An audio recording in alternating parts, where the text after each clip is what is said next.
Prepare to set fire to the index card of allowable opinion.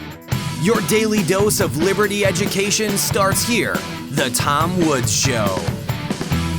Hey everybody, Tom Woods here, episode 2498 of The Tom Woods Show, and I'm delighted to have Auron MacIntyre of The Auron MacIntyre Show back on the program. It seems like just last week, well, and of course indeed it was, that we talked about his very important book that I'm imploring you to get, and that is The Total State, How Liberal Democracies Become Tyrannies. So Auron, welcome back. Let's dig right back into this thing. Absolutely. Thank you for having me back so quickly. You know, I was just, before we started, I was just mentioning, I spent last week in Iceland. It's my second time being there. And I wasn't going to say anything about it, but with you on here, I did just want to say that there's something very, very interesting about Iceland in particular. Have you ever been there? I can't say that I have, no. Okay. I think you'd find it as fascinating as I have. So I've been there twice now. Now, one thing I love about it is not so much related to our discussion, and that is simply the sheer audacity of this place to exist at all. That somebody shows up on this freezing rock, the vast bulk of the interior of which is completely uninhabitable. It's cold as you know what. And this person says, doggone it, I'm going to build something here.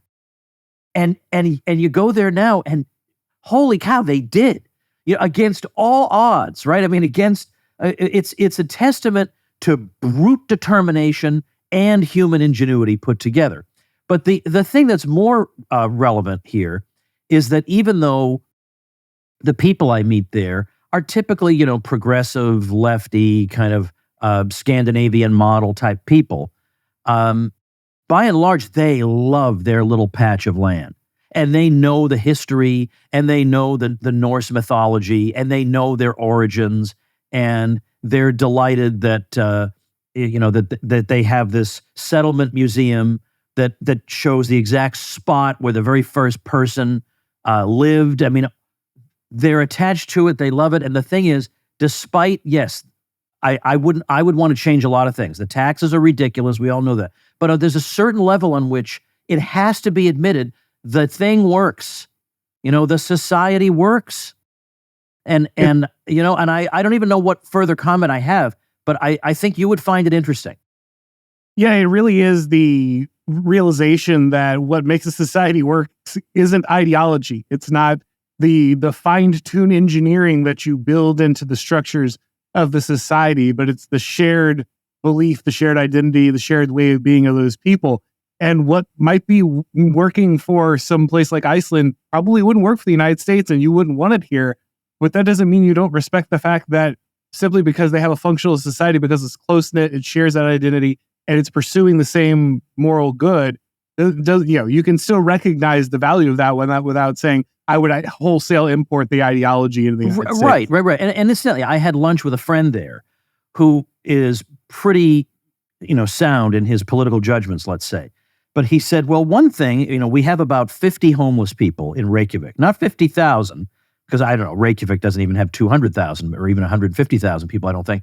But we have about 50 homeless people, and we know all of them, he said. We know who they all are.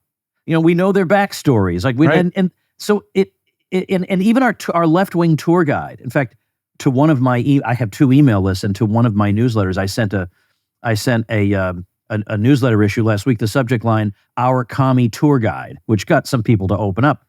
But she said that, what works in a small, close-knit society where you all know each other, or you're all related to each other in some way, probably wouldn't work in the United States. But of course, I took that to mean, well, then maybe we ought to be able to be allowed to have the conversation that some of these political units, it should be uncontroversial, have simply become too large and unwieldy to be able to reproduce the kinds of results they're getting in Iceland. That's a forbidden question.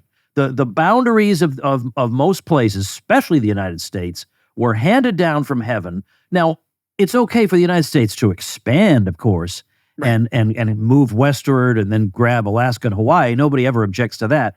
But you can't ever imagine it being smaller or more manageable because for some reason it's just an off-the-table issue. It really is the core argument of my book, is that scale is the enemy.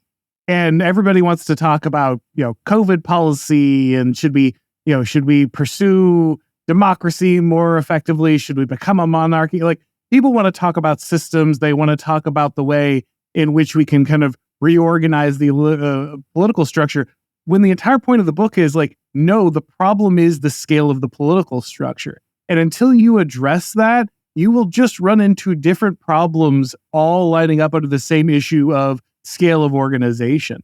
And so I'm with you. I think that ultimately the reason that the United States worked at all was originally it was these United States, that it was allowed to be a place of different cultures and different peoples who all shared a general overall empire-style identity when they needed to come together. But at the same time, we're allowed to function in different regions with very different ways of being, and that was okay. Federalism actually solved the problem of scale to a large extent of the United States, but the project of the modern United States has been basically the dismantling of federalism and the need to unify everything under one central power. And of course, we've had reliable problems or predictable problems as we go ahead and continue to pursue that project. So let's pick up. I want to pick up where we left off and talk about James Burnham and the Managerial Revolution. But before we do that, let's bring people up to date who might not have heard that episode by maybe giving a summary up to that point. What's particularly striking about your thesis is that much of what we think, the language and ideas that we think help to maintain our freedom are actually something like the opposite. They are actually institutions and ideas by which the total state has been able to arise, and that so that your thesis will seem to some people paradoxical. Yeah, in a lot of ways, the very things that we talk about in kind of the classically liberal sense of government, the idea of neutral institutions that will go ahead and remove all the existential questions of politics, are the very things that actually allow the government to accrue power. If we look at the history of democracy in the Western world and the United States in particular, it is the story of growing governments, not restraining them. Actually, the more we've expanded the franchise, the more we have increased the impact of the democratic process by, creating the direct election of senators. And now the Democrats, of course, want to go ahead and get rid of the Electoral College and the Senate itself, basically. It's this ongoing march of expanding the franchise. But what we find is that actually along with that goes the growth of government. And so really the idea that we would go ahead and move the sovereignty of the government into the people, and the more that we vested it in the mass democratic process, that would be what implemented government, seems entirely incorrect. In fact, what we've seemed to do more and more is actually take things out of the hands of the real democratic process and put it in these neutral institutions that were supposed to be the things that, protected, I guess, the permanent stuff from the waves of democratic populism that threatened to overcome them. And over time, this has created its own rule by managers and experts so that while technically we still go out and elect these people, we have an executive, we have congressional representatives, actually what really happens is they hand all of these duties off to these unaccountable agencies staffed by the managerial regime. And those are the ones that actually hand out the dictates from on high. So these things that were supposed to remove the existential problem from politics, remove the political from politics, and place everything in the hands of these experts, these neutral experts, have actually gone ahead and simply placed us under the rule of a class of people with a very particular set of priorities and a very particular ideology that they want to go ahead and press on us from these powerful institutions. Sam Francis was very much an admirer of a guy named James Burnham. Burnham wrote about quite a number of things. Michael Malice keeps telling me I need to read the Machiavellians. I still have not. Oh, you've got to read the Machiavellians. Okay, yeah, I will. I did read his and it's a quick read. Okay, I'll pick it up. A long time ago, I read his book, The Suicide of the West, which is or Suicide of the West, which is not discussed quite as much for some reason as some of his other works. But one of those other works is the Managerial Revolution. So what is the Managerial Revolution? What does it have to do with your thesis? So the core of the managerial revolution was really James Burnham, and we should probably put James Burnham in context here. Burnham was a former Trotskyite who had could easily be defined as one of the people who creates, along with the National Review and Buckley, part of the kind of shift towards a neoconservative worldview.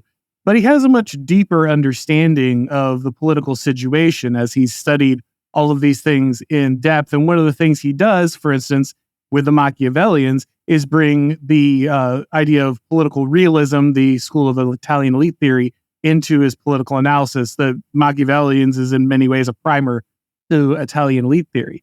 But in the managerial revolution, what he does is he realizes that while we're talking about the battle between fascism and communism and liberal democracy in the 1930s, really what has happened is that all of these states have had a seismic shift in the way that they organize.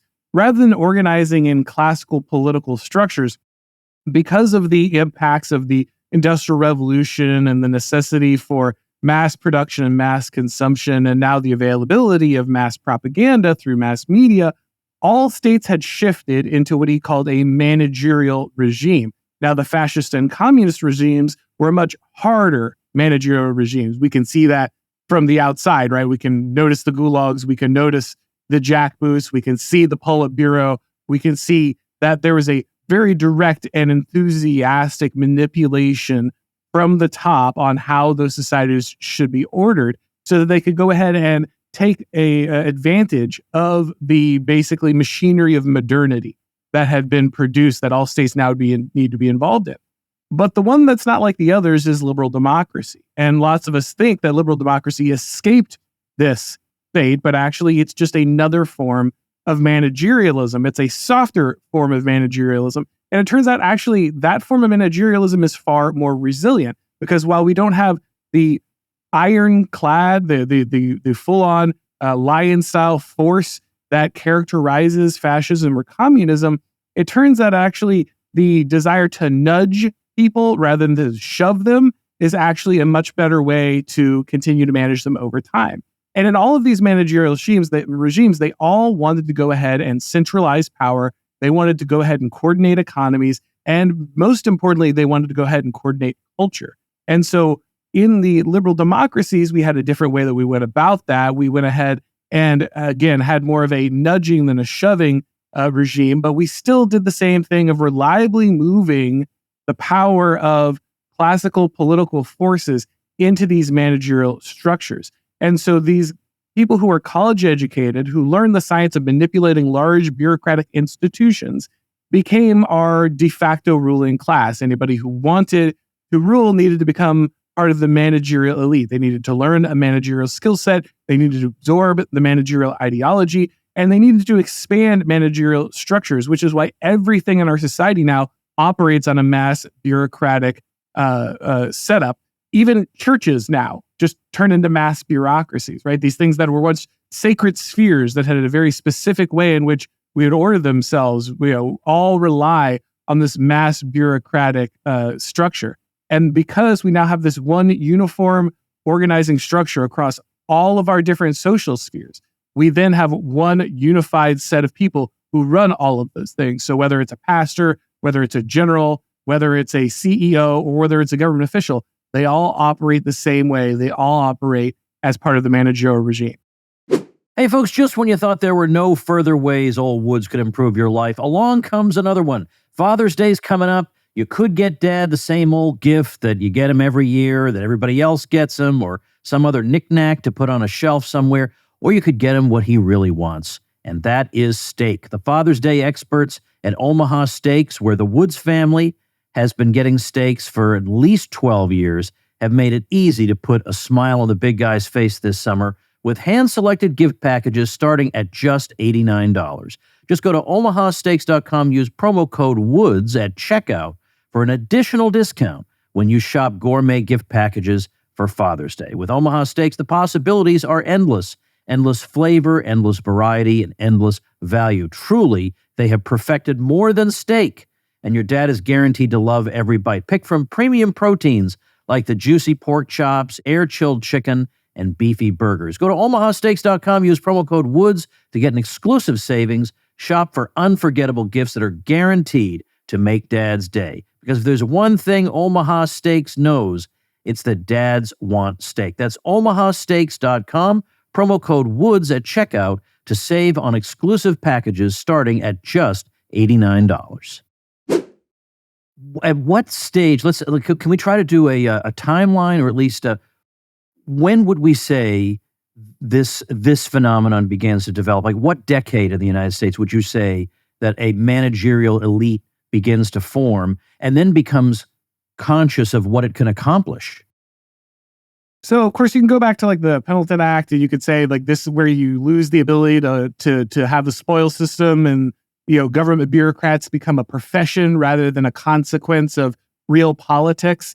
I think there's an argument for that. I would say that many people would look at Woodrow Wilson as ground zero for the shift of classical political leaders and statesmen into more of a professorial attitude towards an academic attitude towards the presidency. It's now ruled by experts. It's now ruled by that. But of course, the big shift comes with FDR. FDR is kind of where we see the full managerial state get installed. He's in an arms race with all of these other managerial regimes. You don't have to look very hard to see FDR praising many of these other totalitarians or admiring certain aspects of the way that they organize their society. And even though he got into office on the promise of small government, we know he presided over one of the most massive explosions and centralizations of government in history. And so that's probably where we see that mentality begin.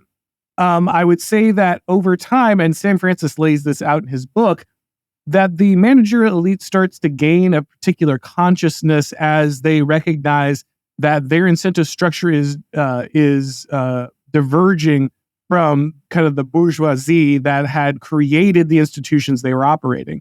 So kind of the classic, American capitalists who were necessary to create these institutions. They had the capital, they had the drive, they had the vision, but they could not operate these massive institutions. They outgrew the ability of individual entrepreneurs and titans of industry to operate.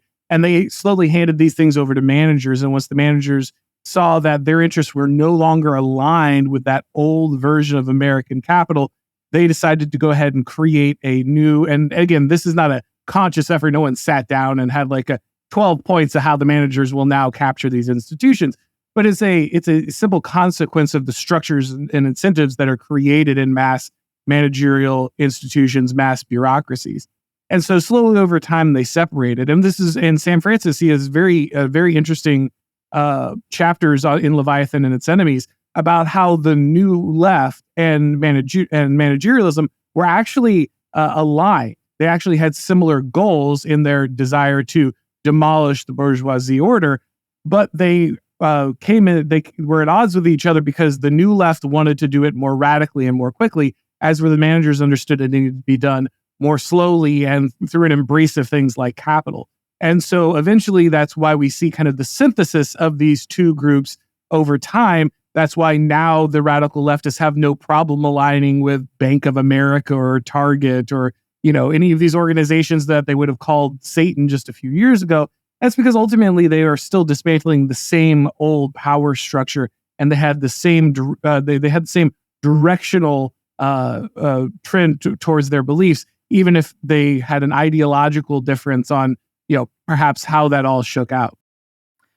It's hard not to notice. By the way, were you the one who tweeted out the idea that isn't it interesting that Dave Mustaine's political ideology has aged like a fine wine, but Rage Against the Machine has the same politics as like Target?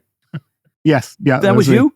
Yeah. Okay. I retweeted that. I'm a big Dave fan. I'm a big Megadeth fan. Yeah, I like him too. And I think he has more dissident views than he lets on. Oh yeah.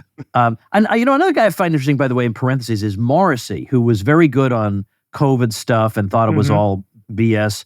But then he surprised people. He was for Brexit, but then he's radically for animal rights. Like, I don't know who the guy is, but at least at least he's interesting, unlike most of these drones. And that's kind of what I was going to get at, is that all these institutions, my gosh, it's unbelievable how they've all become absolutely identical. Last week, I wrote to my newsletter audience about the Society for Historians of the Early American Republic. That thing's gone. That thing is hopelessly gone. And it's not like it's not unique in being gone. It's just that as a U.S. historian, I tend to be more familiar with groups of American historians, and they're just gone. It's so uniform in terms of what you're expected to think and say, and the pieties you're expected to express. The sheer unanimity, the sheer uniformity is so astonishing to behold that it demands explanation. Is it really that the left just infiltrated everything? I mean, is that it? And we didn't? Is that it? It's certainly a big part of it. There are multiple forces happening here. Not to deal out black pills to your audience, but here I am, and this is what I do. When you disassemble a society, this is what it looks like. So in a lot of ways, the problems that we're facing are the fact that the left, yes, did steadily infiltrate. There's definitely a plan there. The long march of the institutions was real, and it happened. The other problem is that ultimately, the thing that James Burnham warns about in The Suicide of the West is basically the West losing its ability, its will to live. He says that liberalism is the ideology of civilizational suicide, because a society loses the ability to prefer itself to any other. It loses the love of its particularity and instead embraces this much more homogenous understanding of, what the world should be. And that really is the death knell of any given society. What keeps a society going is just really that tight-knit preference for that which it holds dear. And if at any point you stop doing that, then your relationships will suffer. If you stop holding a preference for your wife, if you stop holding that particularity about your relationship and that it's superior to other relationships and it's worth fighting for and investing in, naturally will wane. And ultimately, what happened is America lost a faith in who it was. It lost faith in God. It lost faith in its identity. It became enamored with the idea that it could dismantle all the things that existed before it and remake itself into, whatever the progressive world vision wants it to become. And that's why ultimately all of these institutions were open to subversion. This is why I'm constantly telling kind of the IDW, classical liberal, I didn't leave the left me types, that their ideology is doomed because they're just the last patch of liberalism. They just want to roll things back to the last update before things got wacky and out of control. But everything that they believed in led us here. They were already busy dismantling all of the bonds that held us together before we got here. And they're just angry that finally they cut one too many strings and the whole thing broke. Well, it's like you got a toy truck going down a little hill, and you think, well, when it got down to here, this was too much. So what I favor is putting it right back here, but the momentum of it is still going to bring it down. Right. Unless you installed an emergency brake or something up there, but they haven't. Like, what is their emergency brake? It's just, well, we'll keep an eye on these people better this time. Okay. That really is it. It's like, well, we'll do exactly the same thing, but this time we'll make sure that they don't put any of the Marxist language in there, and that will be what protects us from gravity, even though we're already halfway down the cliffside. Yeah. That really is the way that they view this thing. Can we talk about Robert Conquest's 3 rules, please? I'd like to talk about that. So Robert Conquest was a great scholar, and he wrote some very, very important books about the Soviet Union. Mm-hmm. I just talked about one recently, Harvest of Sorrow, on this show. Anyway, so here are his 3 rules. Number 1, everyone is conservative about what he knows best. Number 2, any organization not explicitly and constitutionally right-wing will sooner or later become left-wing. And then number 3, the behavior of any bureaucratic organization can best be understood by assuming that it is controlled by a secret cabal of its enemies. I'd like it if you wouldn't mind giving us an abbreviated overview of these one at a time. So what does he mean by everyone is conservative about what he knows best? Well, this is the least controversial of his laws, and it should be clear that Robert Conquest, these were never formally written down anywhere. They're not in a book. You can't go study Conquest laws. This was part of his lectures that he would do. And actually, the second one is inserted later. It's O'Sullivan's Law, but he folded it into his larger framework. And the first one talking about everybody's conservative about what they know best. Well, we already know this, right? Like, you care more about the things that you interact with every day, the things that you depend on, the things that are sacred to you in some way. You are conservative about them. So, for instance, you would never go ahead and give a super risky loan out to a friend who you care about deeply, but maybe you might do that to some person that you've never met before. You wouldn't take a chance with the policing in your own neighborhood because your children walk those streets. But you'd probably be okay with somebody out there going ahead and, having some kind of new and innovative progressive criminal justice program, as long as it doesn't impact you.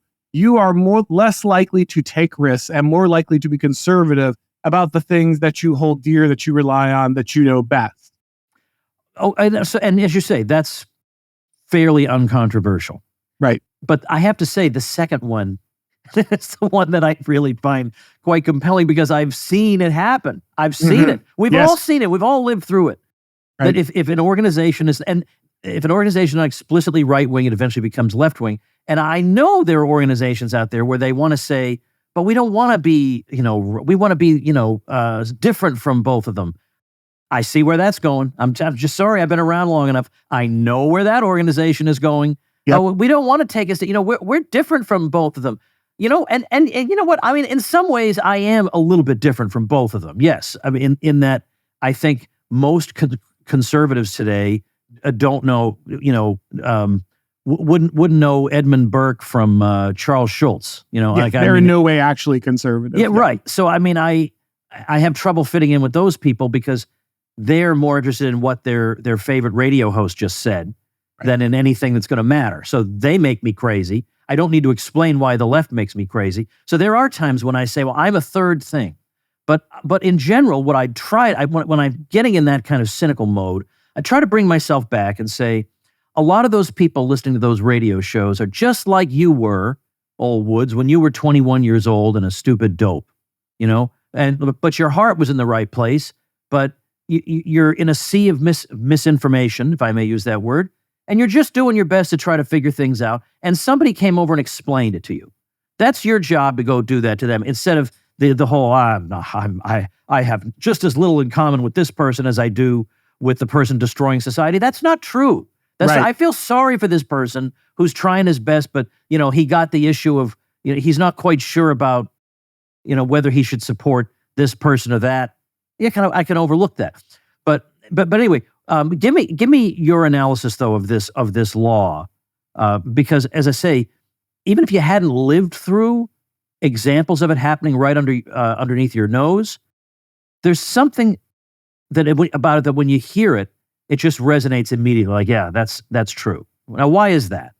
So the second law is the one that, understandably catches a lot of eyes because, like you said, we can all feel this. We've all seen this before. So to give an example that's not political, when we look at visionary movies, directors, right, we recognize that the most high quality movies, the movies that we think of as high art, the ones that compel us, that open up something new to us, they are almost always the vision of one man, one great director who has a particular idea about the way that movie should be made.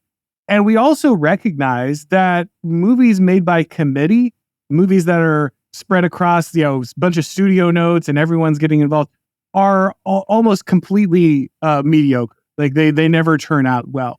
Now, that doesn't mean that every single director-based movie will be great. In fact, plenty of visionaries, directors make garbage movies, or just talentless hacks who think of themselves as singular visionaries make bad movies. But we reliably see that unified vision that comes from one director is one of the key ingredients in keeping a project true to itself and producing greatness. And we even recognize this in things that we say, right? Like too many cooks spoil the pot, or too many chiefs and not enough Indians. We recognize that when too many people have input into a particular thing, eventually it drifts away from its original founding. And this is true of any organization. When we look at any organization, when it's founded, it has one singular vision. It has an idea, a mission of what it should be and what it should do, what its values are, what its purpose is. It's very clear, usually because it's founded by a small group of people or one person who have that shared vision.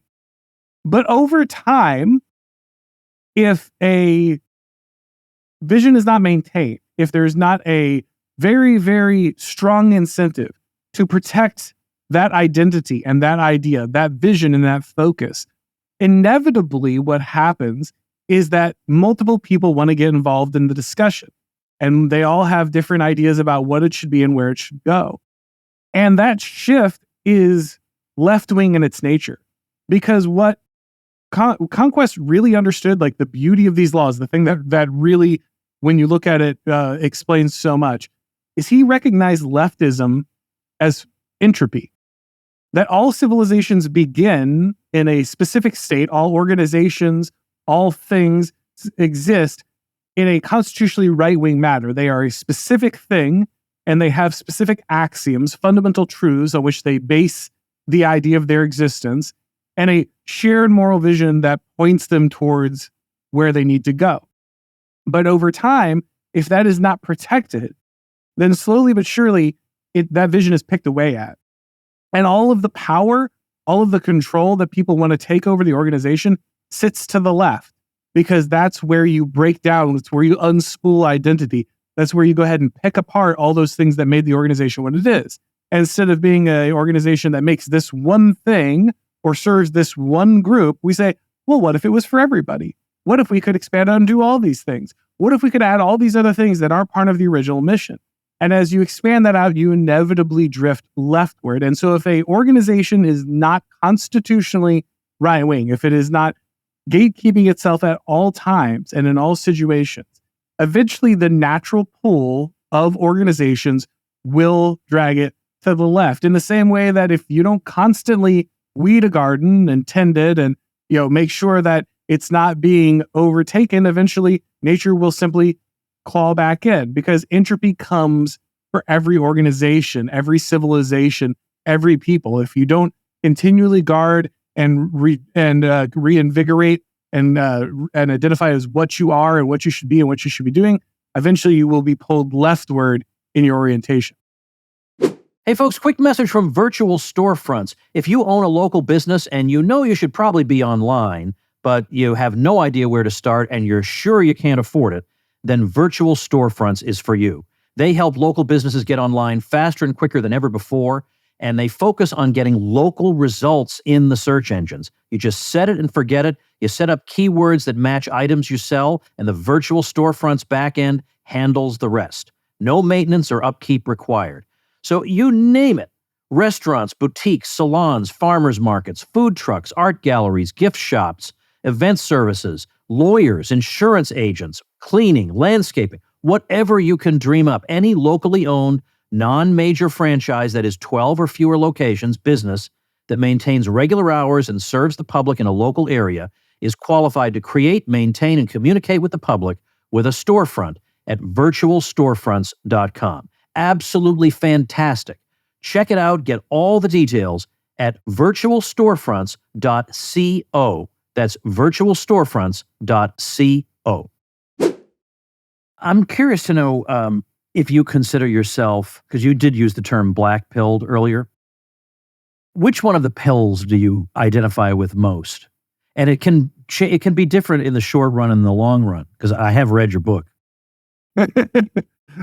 So yeah, I'm definitely black-pilled in the short run, but white-pilled in the long run. As I heard this said once, and I agree with it 100%. I'm short on the American empire, but I'm long on the American people. I think that ultimately what made this country great is not its constitution, it's not its bureaucratic structures, it wasn't its ability to conquer the world after World War II. What made this country great was the people who loved it. And those people are still here. And the fact that those people are still here means that ultimately America has the most important resource that any place could have: fundamentally great people who share an incredible spirit in common. And so I think that ultimately the people will get together and work together through this. But I think that's going to require a releasing themselves of the baggage of a regime that no longer favors them, no longer cares about them, cannot be, it is not constitutionally created with their interests in mind. And in that way, things are rough going in the short term, because that means discarding a lot of illusions that we had about kind of the social order that we're currently under and who it serves. Let me think now, because I've got a certain amount of time left to talk to you, and I have way too many things to ask you about. So I'm trying to think, should I do this one? Yes, I'm going to do this one. I want to get your opinion on this. I'm going to give you an analogy, and you tell me if you think this analogy holds in any way for the way the elites look at society. Okay, and the analogy that I have in mind, which will be of no interest to 90% of my listeners, but yet I think they'll appreciate the analogy, is the liturgical reform in the Catholic Church. So at the end of the 1960s, there was a minority of bishops. And I say a minority. I mean, most bishops wanted the Catholic Mass to be roughly the same as it had ever been, with some minor changes. But there was a minority that thought, well, for ecumenical purposes, we should, maybe we should suppress certain types of language that we're using that gratuitously causes offense to Protestants. I mean, I presume this is the case because there's no other way to explain the choices that they made. And also, we kind of need to reform it, modify it, bring it up to date. What it really needs, the liturgical text of the church, is a good editor with a red pen. So they would go through the text of that and they would say, what need have we to say this thing 3 times? Let's edit out 2 of those times, more efficient. And they would just take a pen and say, I don't like this. This old prayer, the canon of called the canon of the Mass, which they actually wanted to get rid of, and the terrible Pope at the time insisted it be kept in, at one of his one good decisions.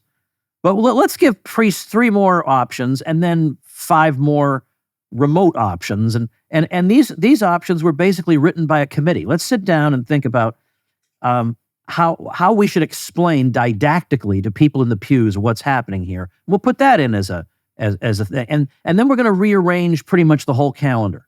So when you commemorate different saints, because this is all irrational, let's just start this all over, okay, that was their attitude. Now, the Orthodox East looked at that and thought, that is about as irreverent as you can possibly be. You've received this text that has grown organically over centuries, and you've treated it like a New York Times editorial, and that's not how it should be. And the result, and yes, it was a direct result of this, there were other results or other causes too, was absolute confusion and chaos and internal division and borderline destruction of the institution. Do you think there's any analogy between that and society at large? Oh, absolutely. I mean, what we're facing is really the disaster. We have created an epistemological crisis at the center of our society. We decided to break from traditions and the understanding that the long-held belief that actually you owe something to your ancestors and to your children, and that you were simply a custodian, a link in a great chain between the past and the future, and that your job as someone in the present is to go ahead and continue and understand the world through that tradition. And instead, we bought into kind of the Enlightenment lie that we could create our entire world rationally, that rationality would be the only way in which we would engage with knowledge, understanding, the only way that we would evaluate any premise. And therefore, each one of us was our own little, kind of God who could sort through everything, come to the truth through pure reason, and ultimately construct the world around us as we saw fit. But that's not the case, actually. It turns out that that you are not smarter than the tradition you are a part of. In fact, the tradition is really the substrate from which your individual understanding arises, not the other way around. And when you go ahead and break yourself out of those traditions, you ultimately do not create yourself. What you do is open yourself up to ideological possession from other forces. So unrooted from those traditions, those moral, ethical, and spiritual traditions, what you do is you end up simply being, for lack of a better word, possessed by the demons of our age. And that's really what has happened now, is that so many of our institutions, sadly in many cases our churches, have decided to go ahead and found themselves in a completely, thoroughly modern understanding of what the good is, rather than understanding that the key to grasping these things, the thing that makes them holistic and true, and the things that are organic and actually bind us together, is that they exist inside those traditions that are fundamental to who we are. And so whether it's Catholics radically breaking from a really important set of traditions in their faith, or whether it's Americans going ahead and embracing the idea that they can simply reorder their society in whatever way they see fit every 20 years to more thoroughly embrace the progressive revolution, ultimately what we've done is created this group of people who are so disconnected at this point from tradition that they don't even know how to ground anything in it. And it's created a crisis in which we don't know how to evaluate basic questions of truth. And so instead, all we can do is dicker around with technological solutions. We go around trying to increase efficiency inside of our organizations instead of asking, does this organization pursue the good? Like, is it more important that we figure out how to get the last little piece of production out of this organization? Or does it matter more what it's producing? But we've abandoned the ability to evaluate those questions, and instead we find ourselves awash in the sea of technocracy, institutions entirely separated from the truth, but still demanding totalitarian control to increase their efficiency at producing something that they don't even know if they should be producing in the first place.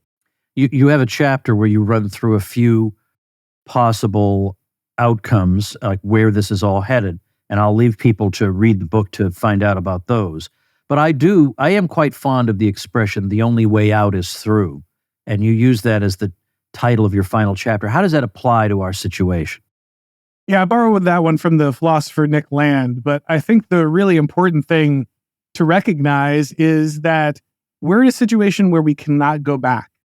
We cannot go back to the past. We cannot go back to the 1990s or the 1950s or even the 1790s.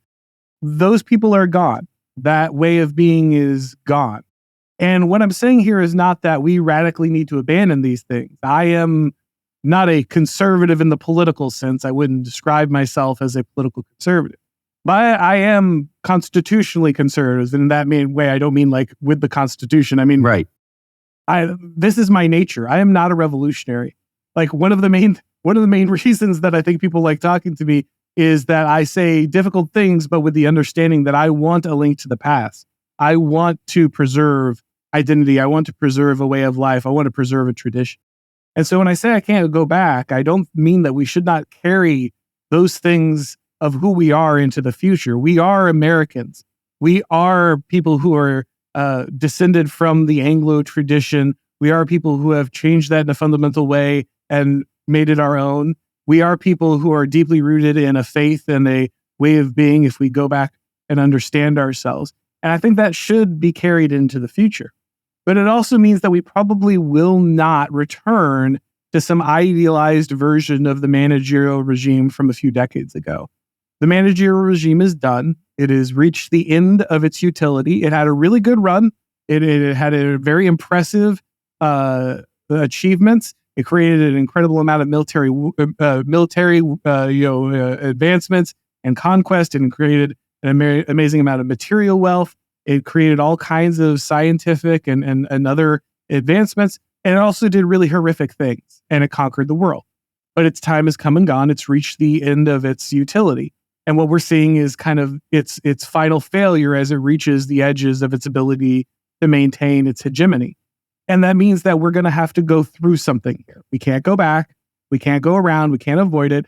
We're going to go through the collapse of this thing. And because the only way out is through, our question is not, will this collapse or will this fail? The question is, what do we do as it does so? And that's the question we have to ask ourselves is, how do we go ahead and pursue life in the midst of this? Because we're far from the first people who have lived through this. And, by definition, if societies have four phases, the rise, the flourishing, the kind of the solidification, and eventually the collapse, then a quarter of all humans have to exist inside that phase of collapse. This is when St. Augustine wrote The City of God about, exactly this problem. And so ultimately we have to realize that we have to find our way through this. We have to navigate this in the best way we know how so that we can still take care of our communities, take care of those that matter to us, and prepare ourselves to build a better society on the other side of this thing. But ultimately, the only way out is through it. Well, the book, once again, is The Total State, How Liberal Democracies Become Tyrannies. I've got the link in the description as well as at tomwoods.com/2498. Just 2 episodes off, Auron, from being my 2500th podcast guest, but close enough. And I'm strongly urging people to read your book, because it's not about, I don't want to name names, but I have one particular person in mind who has, I think, redeemed herself over the years, but who had was not alone. I remember her writing a book about how dumb and corrupt the Democrats were, back in 1992. And the Republicans at that time were equally dumb and corrupt. You could find just as much baggage there. And it was just a book about, it was a cynical book in a way. It really was just a money grab from dumb, gullible conservatives that doesn't get to the heart of anything. It's fleeting. It's in the remainder bin 5 weeks later for 99 cents. This book right here, The Total State, is one that people should read for a very long time. And one hopes that we will read it in a history class someday, when the better world that it in the long run portends has come into being, and we can say, boy, we saw what those SOBs got away with in the past, but thank goodness we got through it. The only way was indeed through. So thanks so much again, Auron, for your time and for this book. Thank you so much for having me again. And thank you, ladies and gentlemen. Become a smarter libertarian in just 30 minutes a day. Visit tomwoods.com to subscribe to the show for free, and we'll see you next time. Like the sound of The Tom Woods Show? My audio production is provided by Podsworth Media. Check them out at podsworth.com.